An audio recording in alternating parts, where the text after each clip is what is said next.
Western jurisprudence में वो कहते हैं false in one thing, false in everything.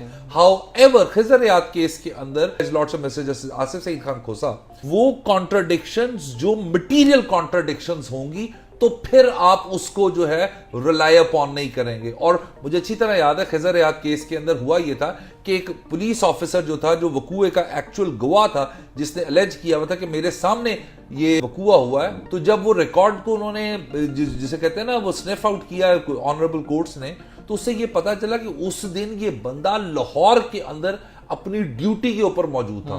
सो उन्होंने कहा ये एक मटीरियल कॉन्ट्राडिक्शन है कि एक बंदा जो कि रोजनामचे के अंदर अपनी इकबाल टाउन के अंदर ड्यूटी करने लगा हुआ है, तो वो सियालकोट के अंदर या नारोवाल के अंदर कैसे वकूए के ऊपर. सो ये मटीरियल कॉन्ट्राडिक्शन है. यहाँ पे जस्टिस सलाउद्दीन पनवर ये भी कहते हैं कि हमारे यहाँ अमूमन अदालतों को सिफ्टिंग करनी पड़ती है. वो यहाँ पे 8 ऐसे केसेस को कोट करते हैं जिसके अंदर सुप्रीम कोर्ट ऑफ पाकिस्तान ने सिफ्टिंग की हुई है, जिसके अंदर खादिम हुसैन केस है, फिर मोहम्मद अफजल केस है, फिर मुनीर अहमद केस है, फिर मोहम्मद मक्की केस है, और फिर उसके बाद सदरुद्दीन केस आ जाता है. यानी इन तमाम केसेस को देखा जाए तो वो कहते हैं कि मटीरियल कॉन्ट्राडिक्शंस हो तब तो अदालतें जो है वो उसको मटीरियलाइज कर सकती हैं, लेकिन अगर माइनर कॉन्ट्राडिक्शंस है तो वो नहीं करनी चाहिए. जस्टिस सलाउद्दीन पनवर अपनी इसी जजमेंट के अंदर बड़ी जबरदस्त एक किताब का जिक्र करते हैं, श्री ठाकुर प्रसाद दुबे साहब की, और उन्होंने बताया कि अदालतों को क्यों separating the grain from chef करना पड़ता है. और उनकी किताब का अगर मैं एक्सट्रैक्ट निकालूं तो एग्जैक्टली वो एक्सट्रैक्ट इस तरह बनता है. It is well known fact